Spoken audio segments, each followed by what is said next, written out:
So first up, thanks guys. It was funny. I'm in the back there, and I was listening to obviously Mary and Brendan and Brad, and I'm taking all these notes just because I'm just a big believer that you can take just a few things from somebody. I think that's the definition of success. Is just start doing what other people do, and you should at least increase your chances of being successful. So one of the things I wanted to do as I jump into this is that test. Oh, is this on here? Test. Here we go. There we go. That might work. It's my first time. The quote that I have there, "The train is leaving." It's funny. I've actually been talking about this a lot in the last 6 months, and it's good to see so many people here. Good to see Kelly, and I've been training for 15 years, 16 years doing this. But I need to upgrade the slide. I think we trained over 100,000 people. I've been all over the place, and actually did a lot of work actually when Kelly was at SAS. But there seems to be a methodology here as a train is leaving. It's about urgency. And one of the things you're probably going to see a common theme today is that your goal, I mean, time goes by. I can't believe it's already April. I mean, I feel like we're going to be putting up the Christmas lights in another 5 minutes, right? And the world's everything's going so fast. And I know your bosses or you as a company, you want to get in the door and get to the right person. That's the goal. A lot of times, when I train people, they're like, hey, just get us in the door, start the conversation, we'll take it from there. And that was really one of the primary things that I've done with a lot of clients. Well, I sold my company about 1.5 years ago. I was doing it for 15 years. When Delta sends you a magnum of champagne with 2 Tiffany glasses saying, thanks for your loyalty, you're just not playing too much, man. So I sold the company and I retired for about a month. And I was like on suicide watch, man. I was tired of playing golf with old guys from the white tees. So I had some clients call me going, hey, can you come back and you do some consulting for us? And I did that. And then actually, the beast took over and I'm kind of back at it. Actually having probably more fun now than I've ever had. But so today we're going to cover today is just a couple things here. And real simple is number one is just really in terms of just prospecting and cold calling. And no one likes it. I mean, not only people love the prospect and cold calls, it's not a good time. I mean, people go, I love to do it. I'm like, if you loved it, you'd do it on a Saturday when you're bored. No one loves it, right? But I kind of call prospecting, I call before the call, during the call, and after the call. And then pretty much you'll see a couple live calls that we'll do. And I've always joked that, it's not like they all go great. I've done, I don't know if you came in, you saw some pictures of me in front of some large audiences. I've been, I've been at the Venetian in Vegas in front of 1,000 people. I was just in London about a month and a half ago with SAP in front of about 500 people in London, and just picking up the phone and making live phone calls on stage. And yeah, sometimes they go good, sometimes they don't. I have a process. I think it works pretty good, but at the end of the day, one of the things I think is real important for sales is just not to wing it. Winging is probably the worst thing you could do. And a kind of funny story, I was in Vegas doing a big show, and I threw some Frisbees out into the audience, and it was like 30 rows back. Some guy grabs it and says, oh, call into this company, and he gives me Exxon. And this was a while ago. Well, so you'll see the philosophy that I use right now in terms of how I get in the door. So I called the front desk, and I said, hey, send me up to your CEO. It was Rex. I go, send me to Rex's office. Rex Tillerson, your CEO, thanks. And by the way, what I just did right there's like 4 lessons to that, and you probably didn't know that. It's funny, even back when I used to train a lot of the companies that you saw up on the board, I think a lot of people would pay money to see John do the show, but then they'd walk away going, that was really cool. I can't do that, but that was really cool. And then I really started to peel it back and say, I got to teach these people how to do it. It's funny, listening to Mary and listening to Brandon and Brad come up, my brain kept going in the back where like, hey, do this. I'm like, yeah, but you got to know how to do it. I love research. Don't ever leave a call without getting the next step. I love that. I'm huge on that. I have a little laminated card I hand out right now. It has a plane, and it has a plane and a house and a brick. And it says, if you ever leave a meeting without getting the next step, I'm going to get on my plane, fly to your house, and hit you with a brick, okay? Because you've got to. But by the way, what's really funny? A lot of people don't know how to say it. They don't know how to say it. And one of the things I think I learned over the course of a long time is that not everybody's going to be John, thank God. And I say things differently than some other people say things. Probably the best rep I've ever met in my life, by far, probably Brandy I've ever met. She's probably the best I've ever met. She works at SageWorks. She is a rock star. She's a stud. And it's funny, she's heard my tapes. I've actually worked with the organization with her previous life. And she's like, I love your stuff, but I can't do what you do, John. When you finish up a meeting, I can't say, because one of my lines, when I'm done with a meeting, I'll say, hey, listen, Bob, I know you're busy, I'm busy. If we don't do this now, we'll be talking on the 4th of July. So let's just, you and I just grab our calendars and we'll get this going. and she's like, I love that, but I can't say that. You know what I say? Hey, if the stars and the moon align and everything's perfect, when would you like to go live, and we'll work backwards from that date? That's her way of saying we're doing the next step. So one of the things that's really cool about this is that she goes, I say it this way, you say it this way, but we're both accomplishing the same thing. We're not leaving that meeting without a clear next step. And I think that's the big thing that I've probably learned, is that instead of just going, oh, say what John says, no, you gotta learn, this is the objective, now go do it. And you gotta put it in your own style and your own person. So with that being said, it's funny, I thought I had some fun here. So I always talk about my kids, and I usually bring them up, and which is funny because Kelly's seen this a long time ago. And the one thing I'll tell you is this, is that with Jack and Grace, so this actually, when I was in London, bless you, when I was in London, I forgot to change the setting on my PC, and the screensaver came up, and this picture actually came up. And I'm not kidding you, somebody actually said to me, which one's your son? So I looked at the rep and I said, okay, you're not gonna make it. So anyway, that's a true story. So and actually I said, well, I wish they were 22, because he's 6'8". So what's really funny is that that's 6'8", number 22, number 21 is 6'7". Jack was probably 6 foot, maybe 5'10", 5'11" in that picture. But that was his 8th grade basketball team. That was a long time ago. So now actually he went to UNC Asheville to play basketball. Now he's up in played college ball. Now he's up in Virginia playing. But so it's kind of funny. So that's what Jack looks like now. We went to the World Series. So by the way, go Cubs! Any Cubs fans? So he sat next to Katie Kirk. It was really cute. So Katie's Jack gets up to get us. He's 21, so he gets us a couple beers. Not if he wasn't, he probably had a couple beers. So anyway, I said, hey, Miss Kirk, I hope my son was a gentleman. And she's like, oh my God, he was so cute. I said, why, what'd he say? And she said, well, he was asking me questions. He said, so Miss Kirk, can I ask you a question? She's like, sure, Jack. And after they introduced themselves, and he's like, so you've interviewed Drake? And Miss Kirk goes to Katie, she goes, yeah, Lil Wayne too. He's like, no way. And I'm like, yeah, and also like, Gorbachev, Jack, Nicole, and some other really prominent people in history, Jack. So anyway, so there's my son Jack, and this is my angel Grace. So that's Gracie going to her first prom last year. So I can't live without crying, because I'm like, oh my God, she's going up to LA to go dance now in ballet. She's leaving in a few weeks. But that's her, and this is that was her going to her first prom with that loser. I do not like where his hand is at. And so after that, we now Beth and I decided to send Grace to a monastery, and you'll never see her again. So anyway.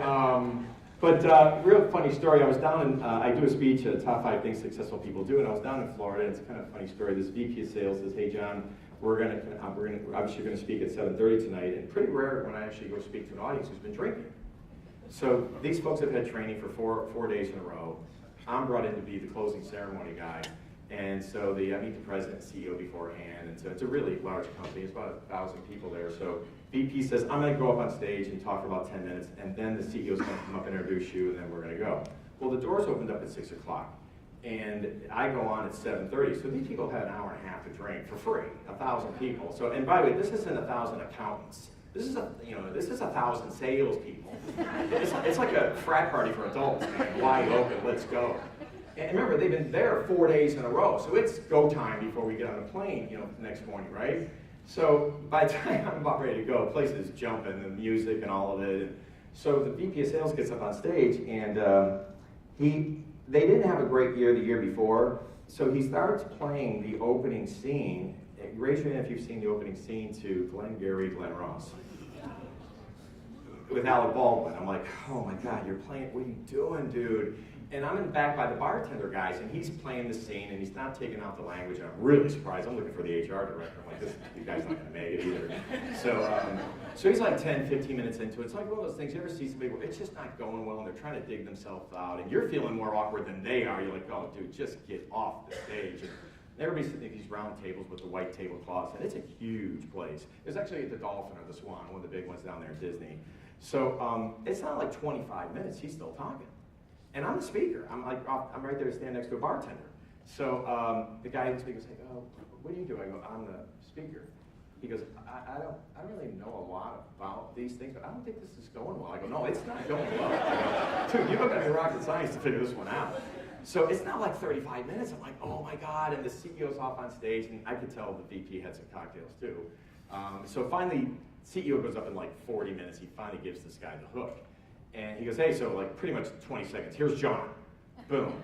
I go up and I say, hey, everybody. I said, hey, do me a favor.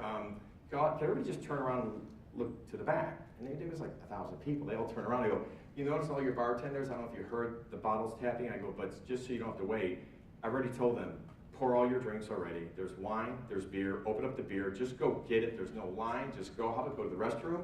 Go grab your drinks. Go grab 2 drinks. Come back, and we'll get this thing going. Place goes crazy. I walk off stage and some guy goes, dude, you're already the best speaker I've ever heard. Okay? So anyway, selling dirt. So the first job I ever had, trust me, you're like, oh my God, he's going to go down history lane here. I'm a sales guy. I've been a salesperson since I've been 9. I knew you were 9. My father was a police officer in Chicago. He was shot and killed on Mother's Day, 1972. I'm one of 6 kids. So I really idolized my older brother and sister, Michael, Terry, Patty, Mark, John, Kathy. Talking about Irish Catholic, right?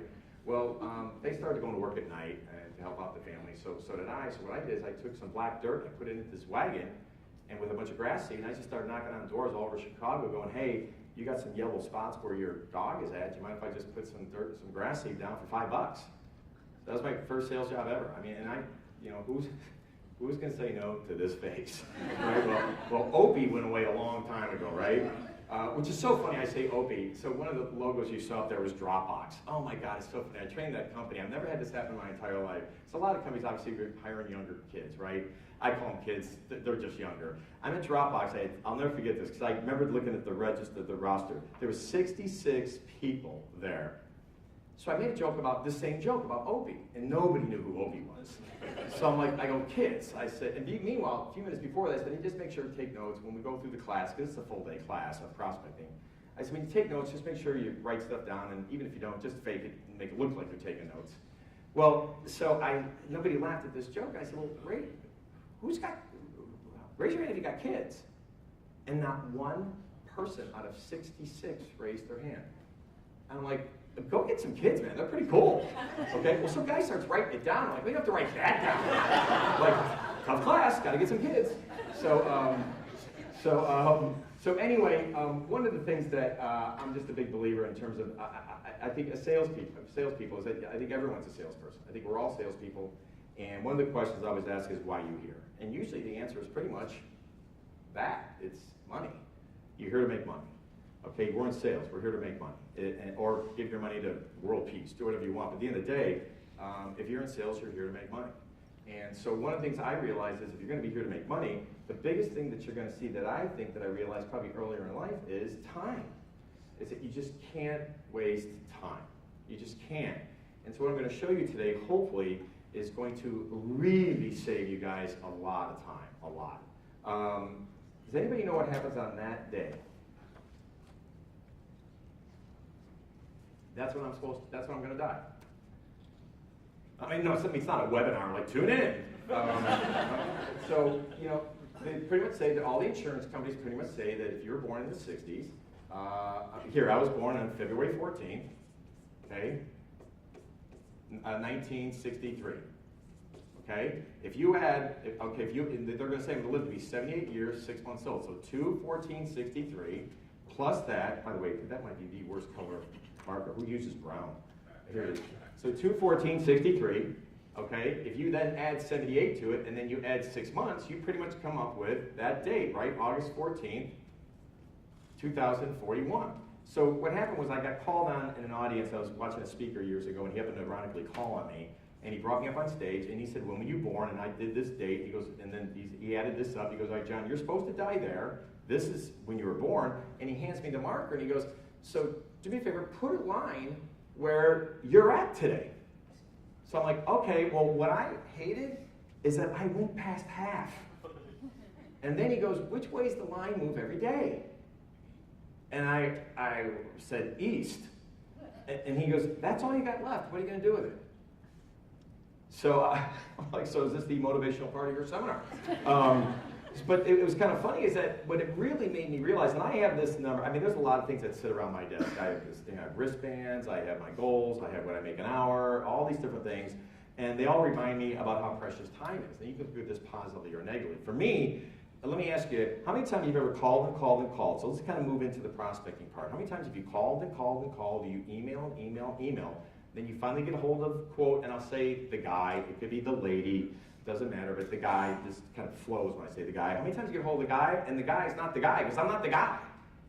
And then like plan B, and you go plan B and plan C. That could be 5-6 weeks before you finally find the best person to speak to who's responsible for blank, whatever you sell. So, and I love where, I love where Mary's talking about LinkedIn and connections. That's awesome, but you're right, that's hard. If you don't know the person, it's going to be hard for people to tee you up. It is. So for me, my brain says, I don't got time for LinkedIn. I got to go. Why? I'm going to die. We got to go. Now, I don't say this to the client like, Bob, I'm going to die. We got to go. Okay? I mean, unless it gets them to sign, then we'll add that as one of our closing techniques, right? But at the end of the day, because we do prospecting and closing and sales process and all that. And by the way, sales process, with all the clients, every one of those companies you guys saw out there, every one of them, I want to keep looking at Kelly, because I haven't seen her for years, and Kelly was the VP when I was training them, and I trained her after she had left as well. But, everybody's got their sales process. When you're a company and you have a large company, they already got a sales process. I knew I couldn't walk in and go, get rid of yours and take mine. I mean, you got a sales process. It's like the Eagles in Hotel California. You're checked in. They're not checking out. It's staying. It's like Salesforce. You're on it forever, right? So you're not getting out of that stuff. Okay, well, so I just said, listen, why don't I just try to show you, number one, how to get in the door. Number two, that sales process. I'll just show you how to do this better. I don't want to change your steps. I'll just show you how to do it better. So you get through it quicker. Kind of back to where Brad said, it's just, okay, great, I'll show you how to ask for that appointment. So I'm just kind of the how guy. So at the end of the day, to me, that's about urgency. And I will tell you, the one thing that I see, maybe at my age now, I'm seeing sometimes a lack of urgency out there that I think is probably needed for you to truly be bigger and better than anybody else. I mean, guys, I'll tell you right now, there's 4 things that Harvard says you need to do: information, intelligence, skill, and attitude. And they said if you took a stopwatch and you said, where'd you focus on these 4 things? Information, intelligence, skill, and attitude. Okay? Information, intelligence, skill, and attitude. And they all total to 100% of your day. So where do you focus? Where do you focus? Well, it's interesting, because I'll ask people where you're at, and they're like 25, 25, 25, 25, 40, 30, 20, 10, however that averages out. Well, the Harvard study that did is that the top 3 all total 7%. It's really funny when I have a large audience, I go, hey, so do this exercise when we have more time. I go, how much time you spend on information? Just yell it out. And, everybody's like 10, 20, 30, 40. And I go, the intelligence part, like, how much time you spend in there? Like 20, 30. I go, anybody higher than 30? And some guy goes, 25. I'm like, okay, you probably got to focus there a little more, okay? And then skill, and then finding attitude. Well, this is amazing. Attitude is 93%. Let me ask you, how packed are all the gyms on January 2nd? Can't get in the joint. By February 15th, they're back to normal.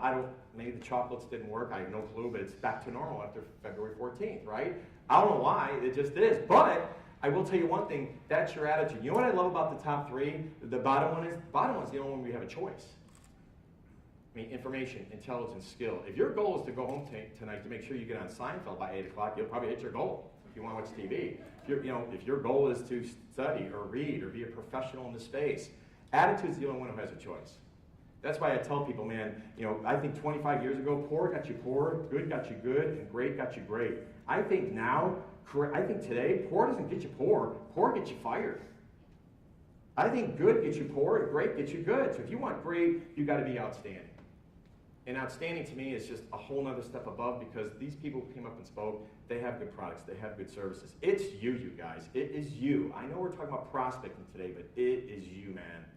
Here, listen, when I do a survey with folks, I ask people on a survey, before I train these companies, pre-survey goes out. It's just like 5 questions, because with sales reps, it's over like 8. They don't do it. They got the attention span of a gnat.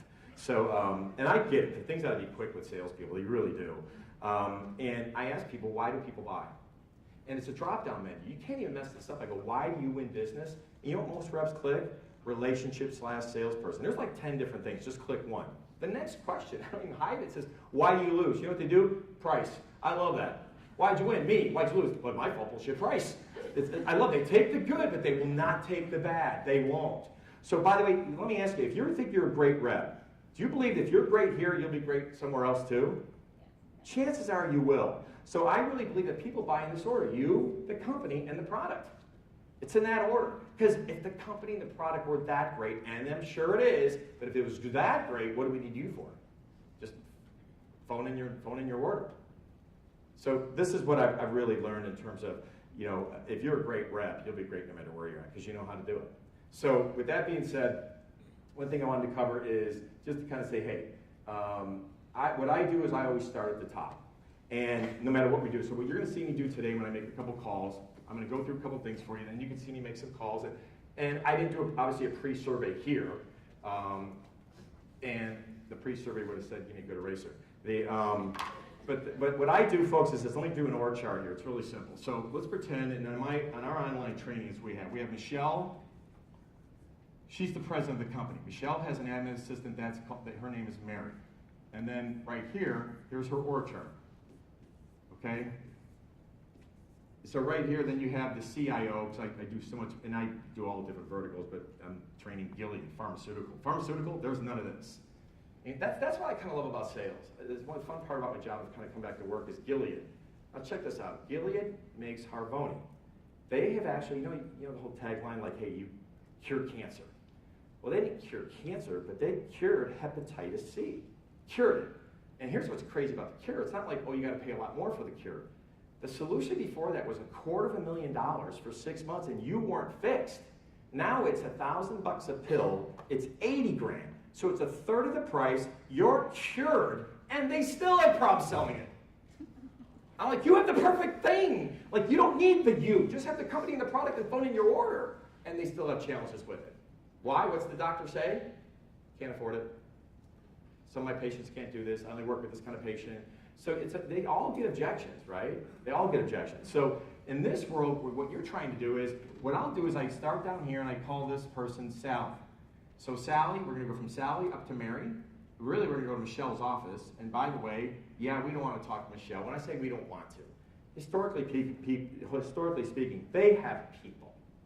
Okay, so you want to find the best person to speak to, and then from there, boom, go wide, go everywhere. But you got to kind of quote find the guy. So at the end of the day, when you go up here, 90% of the time, you're going to get a hold of Mary. When you get Mary on the phone, which hopefully you'll see today, I'll talk to a couple Marys or Bobs, whoever they are, you're going to see me use a really simple strategy, which is called Help Me.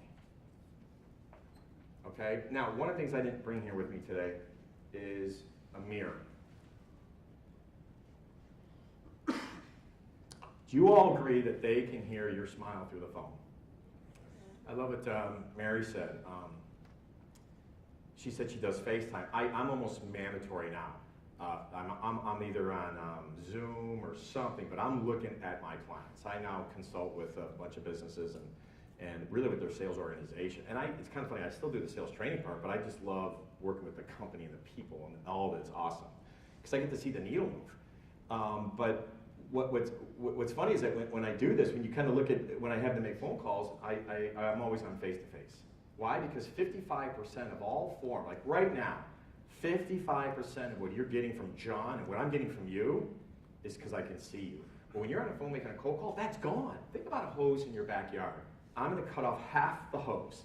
Half of it, over half. It makes your job harder. That's why I have the mirror, because the mirror, man, you gotta step up your game. I'm telling you guys, maybe because I'm so analytical about it, but when I have somebody on the phone, I had a call yesterday. I already told this lady, it's funny, there's a firm up in Connecticut. I said, hey, by the way, if I knew nothing right now, I'd buy your product. She's like, why? I go, you could be like one of the coolest people I've talked to today. The way you answer the phone, I go, your energy, your passion, the way you articulate your message. I go, you're awesome already. I go, this is great.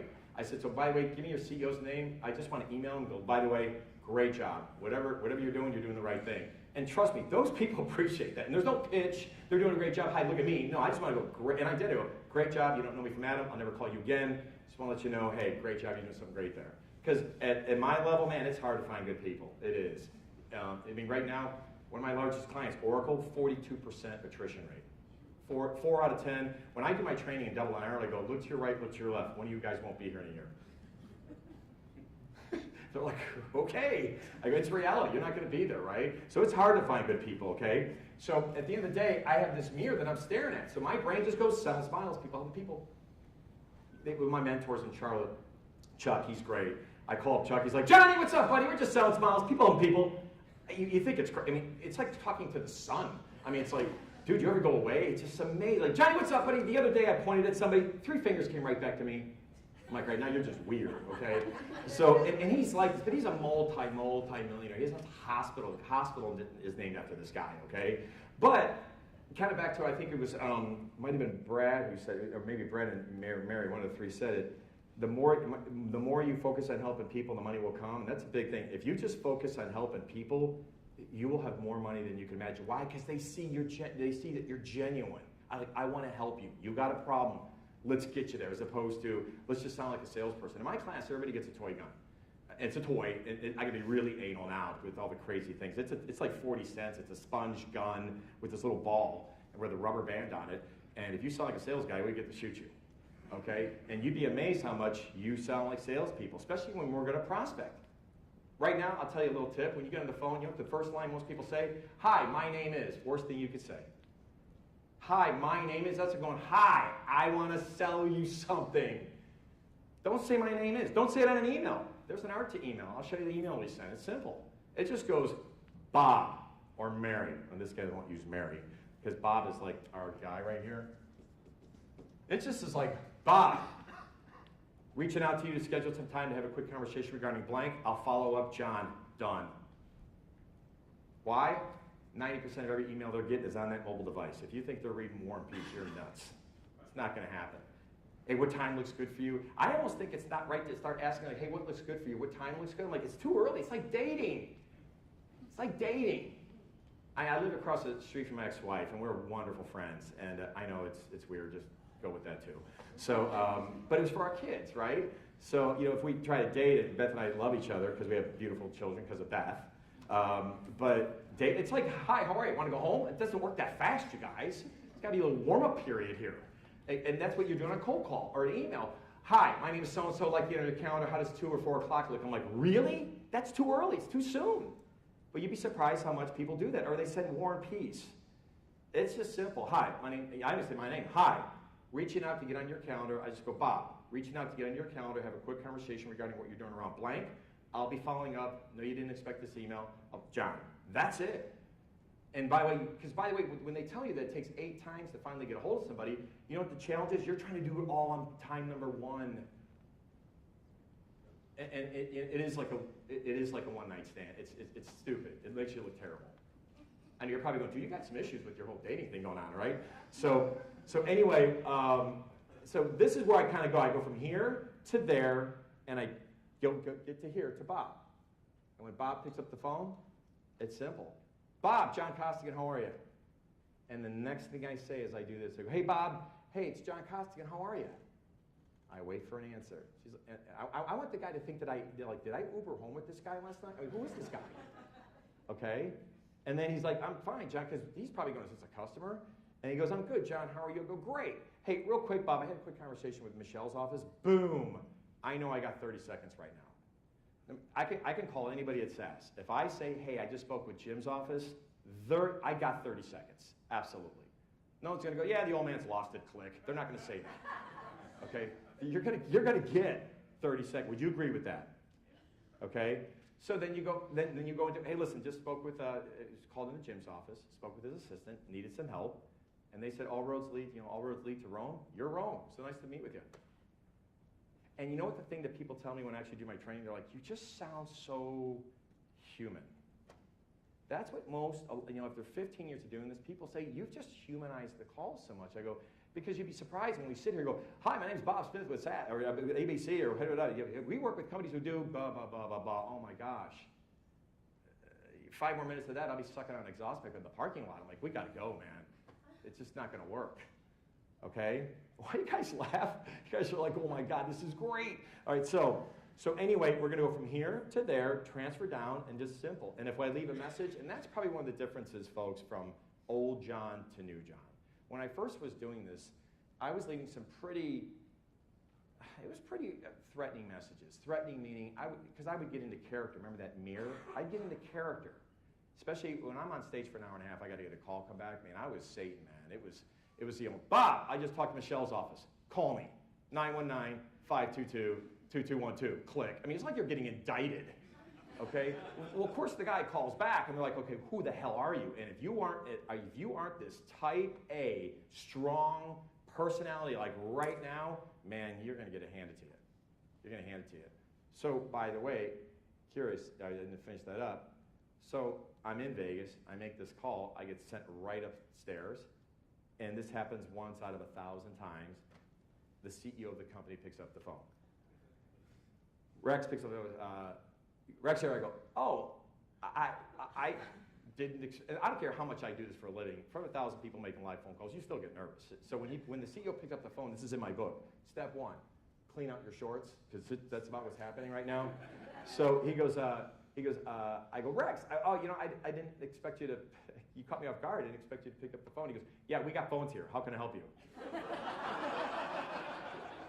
So I go, oh my God, this is not going to go well. I go, oh yeah, well, I know you have phones. I go, listen, and then I do the one technique that I love. I teach, it's called the help me technique. I just, hey, listen, I just need some help.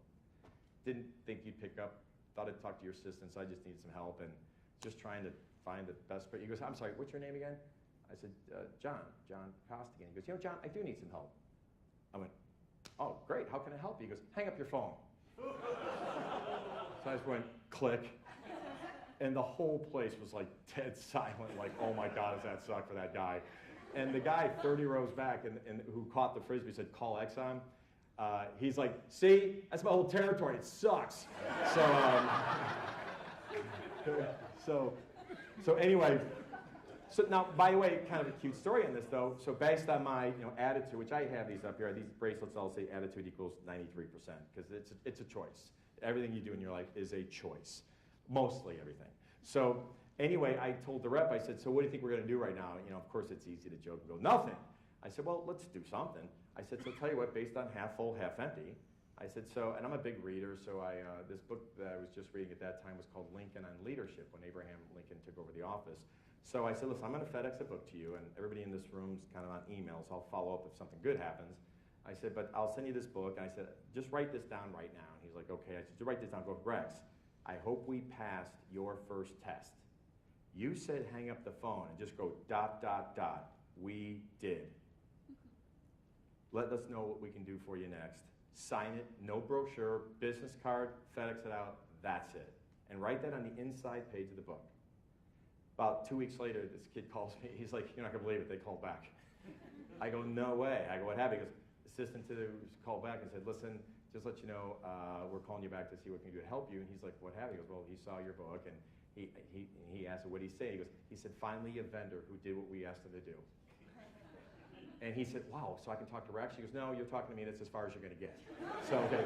Now, by the way, the lady then referred him to somebody else, but you know what I love? Man, when you're coming from power, it's game on. And the one thing I know that with me speaking with a lot of you right now, I know it's probably scary. It's probably scary to call that high up. And it doesn't matter what John says to you, it really doesn't. I truly believe if you're calling like the CIO or a VP of sales or the head of HR, I believe those people, I think they're almost kind of harder than the CEO's office or the president, because they have to be nice. They can't be jerks. But their name's on the door. I mean, they're high level. Especially nowadays, they really can't be jerks.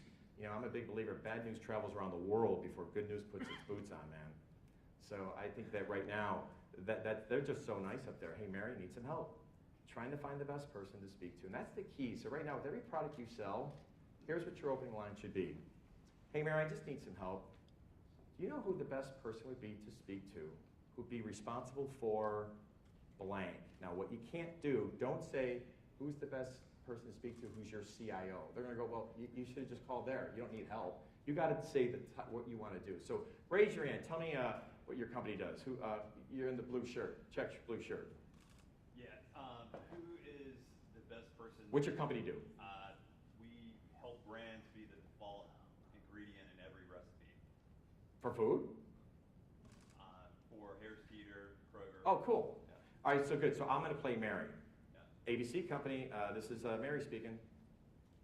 Hey, Mary.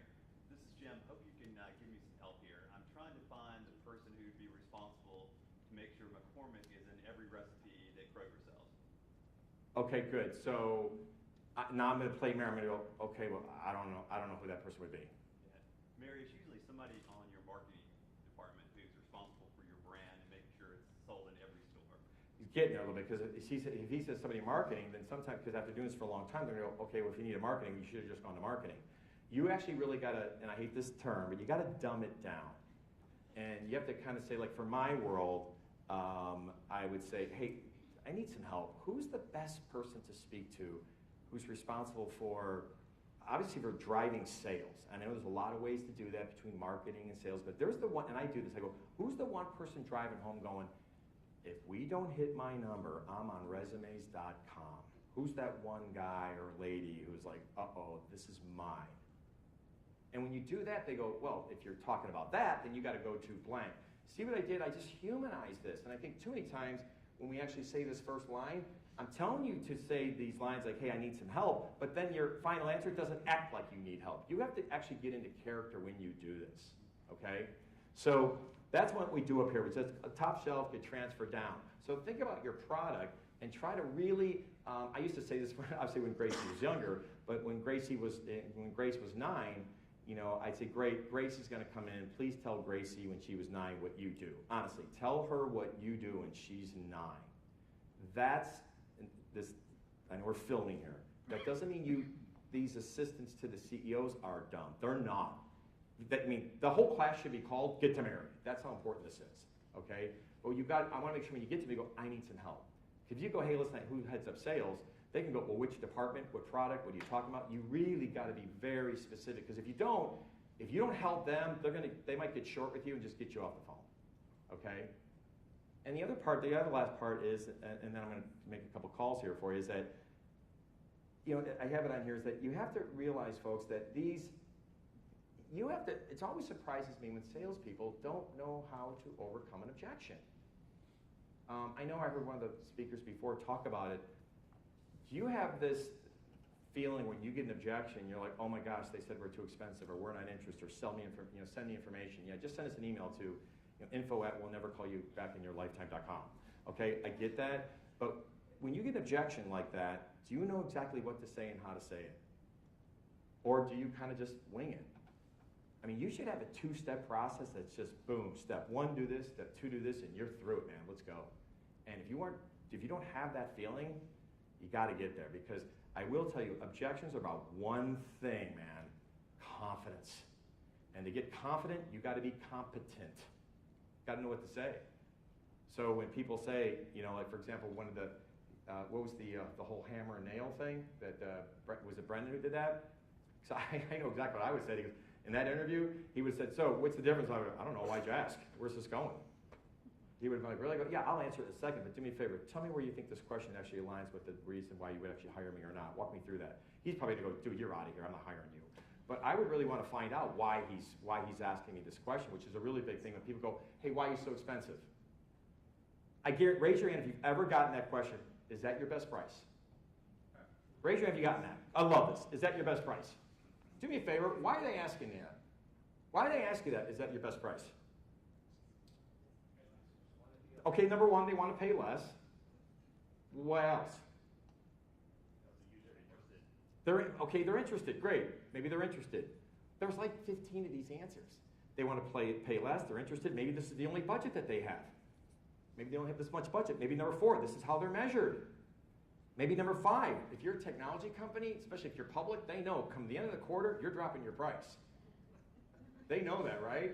It's funny, I've trained Oracle for 7 years, it's so funny. They're like, yeah, if I ever did that class, oh my gosh, if I did that whole, because by the way, there's a course, I'm not sure if it's still there. There used to be a course in the US that says how to negotiate with Oracle.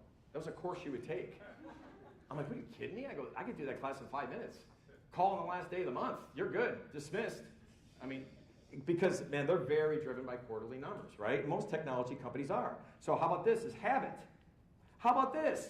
The person you're talking to, they just want to feel good. They want to feel like they got a deal. I want to feel like I got a deal. I want to win. But you know what's really funny? 90% of most salespeople, when they go, is that your best price? You know what they say? Either yes or no. Usually they go, well, where do I need to be? You just said, I can come down. And if you go, yep, that's my final price, and I go, okay, well, just let you know, I don't have that much money. Then you have to do, well, where do I need to be? Then, of course, now they lie. So it's funny, Dave Lavelle at Tommy Hilfiger, he said, John, is that, he's the president of the company of the golf division. When I trained him, he goes, hey, John, is that your best price? He goes, John, I wouldn't be doing what's best for my company if I didn't say, is that your best price? I said, Dave, I wouldn't be doing what's best for my company if I didn't say, good question, why'd you ask? And he goes, well, I just want to make sure we're doing what's best for our people. I went, awesome. I said, so you're asking me if this is my best price because you want to make sure you're doing what's best for your people. He goes, yeah. I go, good, you are. You're getting a train. And I just stopped. He goes, do you do this to everybody? And I go, well, Dave, it's kind of like when Jack asked me for $20. Do you really think I'm going to drop my price that fast? Because when Jack wants $20, I go, $15, what do you need $10 for, Jack? He's like, that just got whacked in half. What happened there? I go, do you really think I'm going to drop like that? And then I'm like, he's like, well, John, let me ask you, do you do barter? And I said, Dave, here, and I got my mirror, and I'm smiling. I go, Dave, here it comes again. Come on, where are we going with this? Why are you asking? He goes, listen, John, we're bringing you in. You're more expensive than the other vendors we've had. You've never trained anybody in the garment industry. So we're a little bit nervous because this is going to get signed on corporate paper out of Oxford Industries in New York City. And they're going to ask, who is this guy and why are you paying him what you're paying him? And I need some reasons. By the way, I now just found out the real reason. But the real reason was I was doing best for my company. That was BS. So that's called the rule of 3 whys. You do why 3 times, you guys. The third why, you usually get the real answer. Okay? People buy emotionally, justify logically. You got to get to the emotional reason why people are buying, and that was Dave's emotion. So the first why you get is logical. Second why is logical. Third why is emotional. Try it with your significant other. Might be a long weekend, but try it. Okay. I remember when Jack, this funny story, Jack, and we're going to make a call here. So Jack said to me, Dad, can I sleep over at Evan's house? And he was 5. I go, yeah. He leaves, and this is right when I started up the company. And I said, sure, Jack. So Beth comes walking in. She goes, did you just tell Jack he could sleep over at Evan's house? So of course my brain's going, here we go. Why times 3. I'm like, okay, well, okay, I must have done something here, Beth. Why? And of course, Beth's like, don't you dare do that Y times 3 bullshit. I mean, she knows this. So she's like, no, you're not going there. I said, all right, well, I don't want to do that. I go, but you're obviously not happy. She's like, John, he's 5 years old. Logic. I'm like, yeah. She's, and he's never slept over at anybody's house before. Now, by the way, when she's talking to me, I'm not on the whiteboard. All right, Beth, keep going. No wonder you've got issues. So I said, all right. I said, well, honey, I know you're doing the whole logic thing. I know you hated this, how my brain works, so I'm going to go logic back with you. Jack's potty trained, number 1. Number 2, Evan lives right next door. I said, and number 3, I go, I know you're going to hate me for this, honey. I go, but Evan's mother works at Rex. She is a nurse. It is probably safer for our son to sleep there than here tonight. And then that did not work, okay? So she's like, John, my mom didn't let me sleep over at anybody's house until I was 9. Bingo, emotional. And that was Beth's belief system. So I said, okay. Of course, my brain's going, all right, didn't know you grew up with Satan. So I didn't say that, of course, but so she went to walk out of my office, and I said, all right, honey, I just want to make sure we know what's going on here. We're not letting Jack sleep over at Evan's house because of what your mother did to you 31 years ago. So I slept over at Evan's house. Hi, Evan, SpongeBob tonight? What are we doing tonight, Evan? 3rd night this week. But you know what's really kind of funny, you guys, is that, and the reason why you're going to tie this to your world, raise your hand if you've ever gone, I guarantee you, I think one of your biggest competitors is status quo. Would you agree with that? They don't do anything, right? So would you believe right now that, in this case, the best way to get out of a company doing status quo, so if in my car, I'm going to go outsell this guy or sell this client, my brain's got to go status quo. They haven't made a change for 5 years. And what we got to do is we got to go why? Because what we want to do is prove to them that their status quo is really just a bunch of, like Beth, she realized it was a bunch of BS. The way I won deals with companies who haven't brought any internal training in, I go why on steroids, man, to the point where they go, we really don't know why. I go, great. And then I got you. Okay? So, let's do this. So when I talk about before the call, during the call, after the call, I actually talked a lot about this. So when I pick up this phone, the first thing you really need to do is it's got to be about empathy. You have to know what it takes to sit in that chair. Okay? I took my son shopping for a car. I screwed up. We went there, we walk on the CarMax lot, I'm looking around, I can't find Jack, I was on the phone, I then find Jack, you know what he's standing next to? An Audi A8. I'm like, what are you, high, Jack? He's like, no. I go, we're not getting an Audi A8, and he was 16. Okay, so, by the way, one of the things I'm actually a big believer in, if I asked your client to look at your product, and I asked you guys to look at your product, I bet you're thinking two different things. On your product, I'm thinking, hey, your product, I'm thinking, if it's you, you're probably talking about all the great things about it. The customer's going, why do I need it? What's it going to do for my clients? Who's going to be in support of this? Who's going to make sure we ensure success? Yada, yada, yada, all that stuff, right? So you're looking at two different things. Same with Jack. I screwed up. We got an argument, went back home. What I realized is Jack can't be 50, but I can be 16 because I've been there. Because, by the way, what's the number one thing?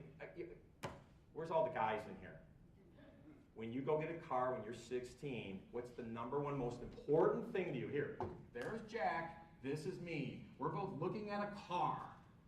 This is Jack's little bubble right there. Tell me what Jack's thinking he's 16, guys. Number one. Thank you. Girls, let's just write it a few more times. Girls, girls, girls, and then what? Subwoofer, because we want to make sure the whole neighborhood knows we got home. Subwoofer, and we want rims, and we want cool, and yada, right? That's what he's thinking, right? Now, this is Dad. What am I thinking? No, I'm thinking chicks too. I'm thinking girls. No, but I'm thinking like safety, safety, safety, safety, right? Times 10, right? So at the end of the day, what's happening is that I'm thinking this, and he's thinking this, and the sales rep, so here's where sometimes we fall in trouble. The sales rep goes out, and the sales rep, imagine if the sales rep starts going to Jack and go, Jack, first off, we really want something that's safe. And we don't want to get you anything too expensive, because we really want you to kind of be humbled and go through some really crappy cars first. Right? What if they went to me and said, hey, first off, John, we got to find something that's fast as hell, because we want your son hauling ass all over town. That's not going to go well either, right? So at the end of the day, you got to make sure you make the connection. So let's do this. So in terms of before the call, it's just in terms of I focus on everybody needs help. You know you're going to get resistance, and I talk about email. During the call, you got to get their guard down, you got to get to the point, and you got to get off the phone. That's going to surprise people. I wrote this note down when Mary was talking because she doesn't get back to people as much as she'd like to because she's so busy. If you were to pull up the average executive's calendar, it's slammed. If you think you're going to spend 20 minutes on them, you're not. If you do, it's really rare. What I want to do is have empathy and go, hey, Mary, really great to get a hold of you. I know I spoke to your CEO's office. They said you're the person. So I just want to say, hey, if I get in your calendar, quick conversation, 15 minutes, I'll be off. If there's no fit, I won't even send you a Christmas card. I'll never talk to you again. And so I'll send some out if you're a morning person Friday. If it works, great. If not, I'm done. Now, she might go, okay, well, what do you do? What's this about? And that might prompt another question. But my whole thing is, I know you're busy. You didn't expect this. So I'm going, can I get in your calendar? And I'll see you. Goodbye. And people appreciate that because they're probably going, good, because they're right. There was nowhere on her calendar going, can't wait to get a call from John today. You have to have empathy. You have to go, hi, nice to meet you. Want to get in your calendar. I spoke up there. They say you're the person. Just want to say hi, introduce myself, and get off the phone and see if we can talk later. Now, if they go, what's this about? Then stay. And I'm guessing most of you don't do that. Why? Because you don't know what it takes to sit in that seat, because you haven't been in that seat. Who's got kids in here? Do you believe that everybody who raised their hand, we could talk to somebody who doesn't have kids for the next 5 years every day, they won't know until they have a kid. Just don't know. Well, that's the same thing here. You may not know what it takes to sit in that chair, but you got to try. That's what we try to help you with in class. And then finally, after the call, I just go, hey, does it make sense? When I hang out with it, does it make sense? Can we win? That's what I'm thinking. Number two, does it make money for everybody? Okay? Because you're usually thinking of yourself first as a rep. And then finally, don't go it alone. Don't ever lose alone. If you're going to go in it, don't lose alone. Bring your resources. So, with that being said, let's. Anybody have anybody you'd like to have me call?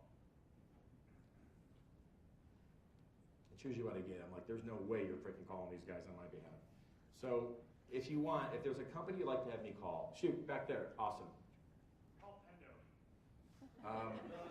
Who are they? We're here. Well, do you want to call the CEO? Are you the CEO, though? Of my company? Yeah, are you with Pendo? No. Oh, where's Pendo? Are you the CEO? I'm like, hey, I'm like, yeah, there he is right there. Watch how this shit works. Watch. Hey, okay, so, all right, so here's what I do real quick, okay, you guys? The first thing I do if I'm going to call a company, I just go to Pendo, and then I go president, and hit that. That's the first thing I do. And usually what comes up very quickly is 4 new executives hired at Pendo. So there you go, that was 2017. So it looks like right now there's VP of Sales West, and we'll see who the president is. And to me, remember, my brain is, unless it's Todd Olson right there, is that him? Is he still there?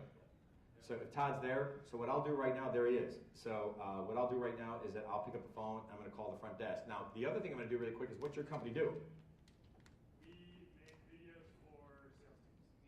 Cool, so you do sales training videos, or you just, No, we use like content for sales teams to use in their process. so you make videos for salespeople? Yep. Okay, cool. So when she goes, what do you mean? Give me garden variety. Video for salespeople. Give me garden variety. Micro demos, testimonial videos, explainer videos.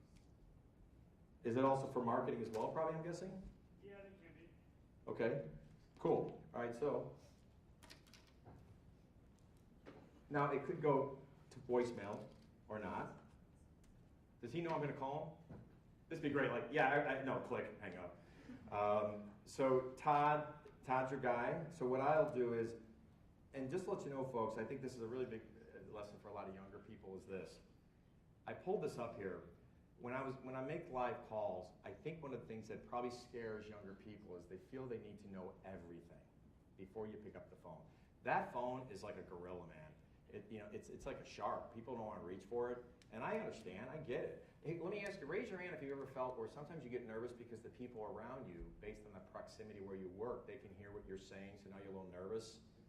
I forgot that years ago, how much nervous I was. Like, I can't believe Bob said that. Oh, cow. I mean, I know I wouldn't call that back. I get it, right? So sometimes I've told reps, I go, when you have that fear, just go get one of the rooms. I know that if your company tracks your calls, just tell your manager, listen, do you mind if I just go do some calls for a couple hours from this room? May not be able to track it, but I want to overcome this fear. Okay, that's a big one. So anyway, Todd, on this, so your company, what's the name of your company? Storyboard Media. Storyboard Media. So, and what's your name? Justin. Justin what? Plant. Plant? Yes, sir. And your email is what, Justin? Justin at storyboardmedia. Justin@storyboardmedia.co. All right. And your phone number? 919. Yep. 960-1222. Perfect. So let's call these guys. So I'm going to now go back to, the part I was going to tell you about knowing everything. So have you ever done this? And it's funny, when I do my classes, this might be one of the top 3 things that people tell me, especially experienced people. They'll say, I have never gone on the internet and just searched top 10 challenges of blank, the role I'm calling. Now, be transparent with me. Raise your hand if you've ever searched and said top 10 challenge of the exact title of who you're calling into. A few of you.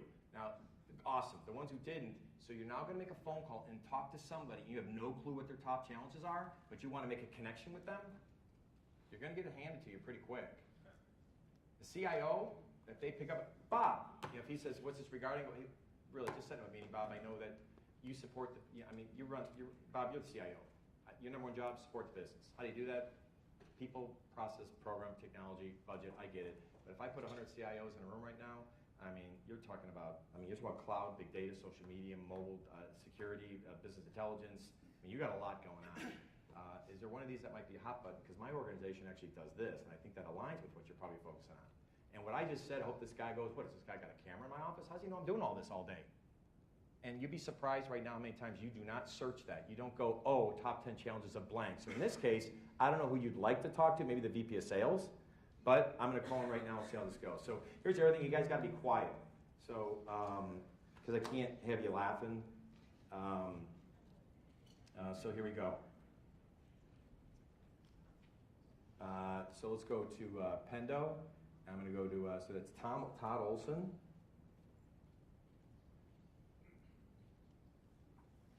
And phone number, you know the phone off the top of your head? If not, don't worry about it. Pendo. Oh, this is the part I was telling you. When I do live phone calls, I just go to your website, because most companies have great websites. So I've made live phone calls, and I know I put Oracle, because for 7 years they have 10,000 reps. I've been traveling with Planet with them. And I'll go here, and I'm on the phone live. I go, well, if the guy wants to talk to me, if she wants to talk, I go, well, here, let me ask you. I know you head up HR. Can I ask you really quick, how do you easily source and acquire and onboard key talent? I swear to God, I swear on my hand and my heart, on my kids. I'm in Dublin, Ireland, and the audience, I got like 500 people at the Clontarf Castle look at me, they're like, this guy's an idiot. And they'll answer that question, I'm like, really? Tell me more about that. And they'll keep going. I go, well, let me ask you, I mean, what do you do to develop your employees' skill sets and just blended learning approach? What do you do there? And the audience laughs, like, by the way, go to your site. And that's the part I was making where you don't need to know everything, just get on the phone. Just get on the phone, just go to your site, man. You got great stuff there. Just turn it into a question. Take whatever you guys do great, turn it into a question. That's all you got to do. Take your core values, turn it into a question. So, what makes you guys better? We got to get on the phone, we got to call, man. I'm going to die, we got to go. Phone number. That's exactly how I think. That's the one thing, not enough urgency. Reps will take 20 minutes before each phone call. Here we go, 275-5477. You ever called them yet? Sure. Yeah. You sound happy about it. What happened? Did you talk to anybody live? Yep. Oh, what happened? Well, hell, you already in. What happened then? I was talking with the marketing team. And? Went cold. Justin Plant Yep. went cold. Okay, you got it. So I'm going to call right now and go, who's the best person to speak to who'd be responsible, really kind of, when I say sales and marketing, like doing videos, collateral, what you might use in training, customer testimonials. Who's the one person who goes, I love that. That client loves us. How do we get that out to the world so people see it? That's what I would do, so let's call and see what. We don't do training videos. So you do, but sales videos. Yeah. Okay, more about branding and sales videos, right? Yep. Okay, cool. There we go. But what if they said, can you film us to do some sales training? I can make it work. It's in my good. Yeah. Okay.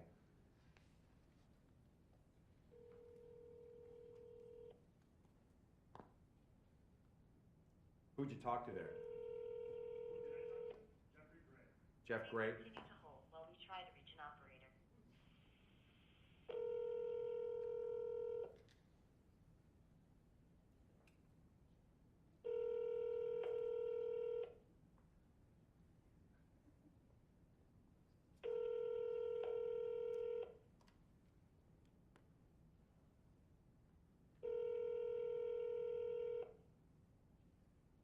Might be out to lunch. I'm standing in between you guys and lunch. Now watch, if they go to voicemail, then you'll see what I'll say. Everything's about No one leverage. is available to answer your call at this time. Please Okay. leave a message after the tone. Hey, yeah, this is John Costigan. I'm trying to track down Todd. So if you have a moment, can you give me a holler back? I'm sure probably the regular answering service will grab this. So it's John Costigan. I'm at 919-522-2212. Thanks. I'll talk to you soon. Bye. You guys okay? All right, so right now, you know what I just did? I made a call really fast because now what I get to say is, I just left a message for him. And then what I'll do is I now send an email. And it doesn't matter if I have his email address. You know what I do? I send an email and it just says meeting. That's the key to your first email. All it needs to say is RE, quote, meeting. That's all it's got to say. RE in the subject line, meeting. Then it'd say, Tom, in this case, Todd. It's going to say, Todd, next paragraph. Want to see if it makes sense for our two organizations to get together to see if we can actually crack the code and possibly do business together. I'll be following up, Justin.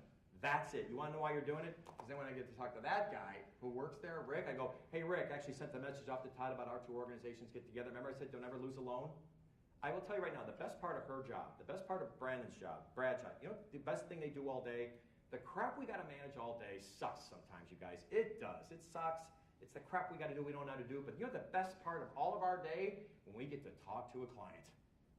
I promise you, if it is, then there's some people out there maybe not be really user-friendly to people, but most of the time a VP of sales or somebody high up, the president, best part of their day is I get to talk to a customer, a prospect. That's fun for them. So leverage them. And that meeting never may take place, but now you did that, now I get to leave a message. And I can even tell the guy, hey, listen, I sent an email up to see if it made sense actually for Todd and I to get together. I'd be more than happy to forward it to you. If you have a moment, give me a holler back. And that's what I do instead of the indictment email. I leave the nice one. I just kind of go, hey, listen, I just called into so-and-so's office, needed some help. They said all roads lead to you. If you have a moment, give me a holler back. And by the way, I sent an email off. Be more than happy to forward to you about seeing if we can set some up with Todd, with possibly one of our executives. So hey, it's John Costigan. I'll talk to you soon. Oh, hey, by the way, here's my number. It's the last thing you do. You know what most reps do? This. Hi, my name is so-and-so with so-and-so. That is the kiss of death. Don't ever do that again. Because when you're a big firm like Oracle, and I keep referring to them because I work with like a ton of clients, but when I go, hi, my name is so-and-so with Oracle, you could say my name's John with Oracle, I'm in the lobby with a bag full of money. Come on down and get it. They never got the message. Raise your hand if you think most voicemail messages are deleted under 4 seconds. So, by the way, you want to know why? You're going, hi, my name is. Well, hey, Bob, it's John Costigan. Hey, I just gave a scream over to, I just gave a holler into Todd's office. Trust me, they're not hanging up. You got them. Hey, trying to take the first step to do business with you guys. It's John Costigan. Here's my number. And oh, by the way, here's my company. Your company is the last thing you say, especially if it's a known brand. I'm just a lot nicer now. I don't do the whole indictment email. I don't have to. They call back anyway. And if they don't, then I follow up with an email, and then I just go back and forth. Email, boom, boom, boom, boom. I know we said 2 minutes. But this is the funnest part of my job, is about making phone calls and just trying to get into people for you guys. It's always funny. I saw a couple of people stand up. Whenever I do live phone calls, 2 or 3 people, they always walk away like, man, I don't want to be close to this explosion when it goes on. So I get it. Any questions? I don't keep you between you guys and lunch. Try another company. Justin, who else? Who's another one? Shoot. Droga 5. Who? DROGA, the number 5. Groga 5. Cool. CEO Sarah Thompson. Here's their main number. Look at you. Come prepared, Carl.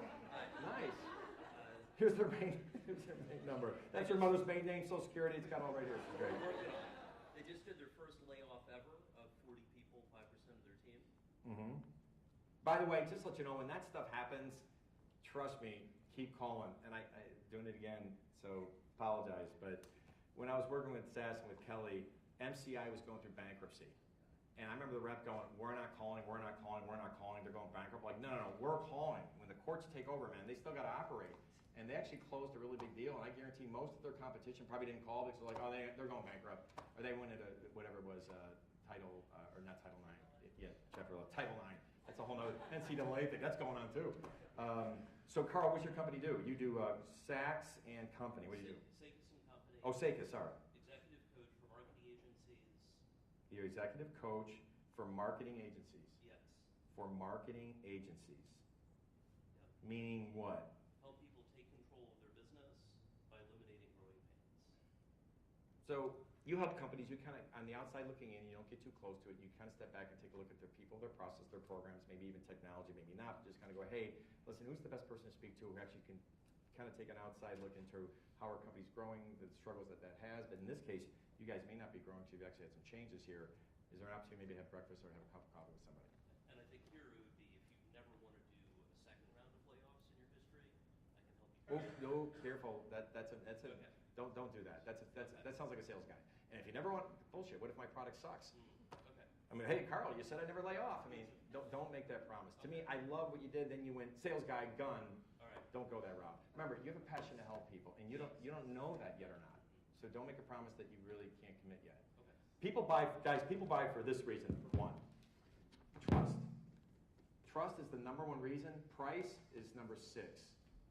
Well, trust. You know how you get trust in a day and age where it's really, really hard to get? Just tell the truth. Look at these 2 words, you guys. Trust, truth. There's only 1 letter difference between each one. Just do one to get the other. So in this case, I want to be truthful on steroids. Hey, listen, I'm not sure if I can ever stop you from that, but hopefully I can help your company. So fill in the blank here why I'm calling. Mary picks up the phone, and you say, hey, Mary, I need some help. I'm trying to find the best person to speak to who's responsible for blank. I guess it would be profitability. Okay, too vague. Profitability makes it sound like you want to talk to the CFO. Remember, Grace is right here. She's 9. Tell Grace. I would say retaining the right employees. Agencies struggle with great employees leaving, jumping ship. Okay. So they don't want that happening. Okay, good. I mean, you're a consultant at the end of the day, right? Okay, good. Here we go. Ready? Sell smiles, people and people. Where's my mirror? By the way, everybody needs help. Everybody. That's the other pre-call thing. You got to believe every single person you're calling, they need help. I know I'm giving you a crash course and everything, but every time, I have 1,000 people to call today. Do you know whoever I call, you're the lucky one, dude. Jackpot. You win. Why? I picked you today. So just shut up and let's just talk, okay? Because I know you got issues. Now, that's not what I say, but that's how I feel. My goal today is to make that lady right there smile. If I can, lunch is on me for everybody. The lady in the blue. There. Okay, phew. Okay. All right, here we go. So let's go. So there's the number, and her Sarah Thompson is the CEO president? Is the CFO. CEO, great. Let's call them. And let me pull up the company just so I can see them. And then here we go. Selling smiles, people and people. Their company is Droga. Okay, good. D-R-O-G-A. I always like to have the website. Droga 5. What do they do? They're a marketing and advertising agency. Okay, cool. Are they out of New York or something? Yeah. They all are usually. There it is. Yep. Okay, great. Let's call them. Do we have a phone number there? It's on the card. Oh, on the card. That's right. Thanks, man. And then let's go to, and here's another thing, just to let you know, this is just John. I don't like to look at the president. I don't want to see their picture because I get intimidated. I just want them to think like it's my sister Terry because she's like the nicest person in the world. So I go, it's probably like Terry. I do, because I see some bulldog, I'm like, oh, this is not going to go well, like Rex. Okay? So here we go, 917. I don't like to look. I'll look at their background, maybe their bio, but I don't want to see their face. I just rather assume everybody's just really happy, going, hey, John, call.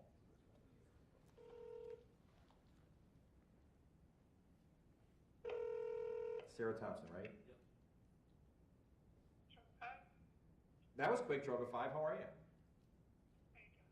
I'm doing good. How are you? You're laughing. You're like, okay, who's this guy? No, it just. Hey, I'm sorry. Can you just send me up to Sarah's office? Sarah Thompson, thanks. Sure, one moment. One of the biggest things you have right there, you got to say thanks. You know what thanks says? This conversation's over. Send me up. Now, was I rude though? No. If you go, hey, can you please send me to Sarah's office? You know what they do? They go, why? What's this about? What's this regarding? Are they expecting your call? Who do you work with? Is this a sales call? Which I got answers for all those. You got to be really quick because they're coming. But if you act like you really belong in that office, they'll just send you. But the number one thing you got to say is thanks. Hey, send me to their office. Thanks. Don't ask for permission. Just go. Remember, the train's leaving. I think a lot of sales reps, they approach their world where like, okay, the train's kind of leaving. Do you want to get on the train? No one is available to take So this is Danielle might have been her assistant. When you've finished recording, So I'll do this. hang up or press the pound key. And I'm going to call back one more time for you. Hey, I think it said Danielle. My phone kind of broke up, but if you had a second, Danielle, I know I was trying to get a hold of Sarah. If you have a moment, can you give me a screen back? I'm on the East Coast as well. It's John Costigan down here in the Carolinas. 919-522-2212. Thanks. We'll talk to you soon. Bye. So nothing. That's it. She doesn't need to hear the pitch, or he, whoever it is, because they're the admin. I just want to reference their name, trying to track her down, give me a holler. Because their job is to call you back on what's this about. Okay? One last thing I'll do for you here really quick. Do you have a name so far that you've actually talked to on the account? No. You don't. So I can call back to the front desk, and I don't advise it, but I'll do it just so the class can hear it. I'm going to call back and talk to the lady who just got done smiling, unless there's a bank of operators there, and say, hey, listen, and here's another thing. Great way, this is another thing I'm going to show you how to do this. Raise your hand if this sucks when someone goes, hi, I'm sorry, who am I speaking with? Doesn't that suck? You got to give up something first. And what I do is I usually go, hey, so I'm back to my help, and I got my smile, I'm selling smiles, right? Because I believe I really am helping. They got issues. I know they do. So I'm going to go, hey, listen, just need some help. I go, oh, I'm sorry. I didn't even give you my name. My name is John Costigan, and I never even asked you yours. And I stop. I will wait a month. She'll fill it in. She'll go, oh, my name's so-and-so. Unless you call the White House. I call the White House often as well. That's 202-456-1414. That's cool. I call the White House. Anybody doing any government? I'll call the White House for you. I'll get you in the door there. White House or the Pentagon. Because I call the White House. I go, who's responsible for blank? They go, oh, that's over in the Pentagon. I go, great. And I call the Pentagon. I go, hey, I was just talking to the White House. And they go, okay, what do you need? Chief Petty Officer Johnson. I'm like, hey, just need some help.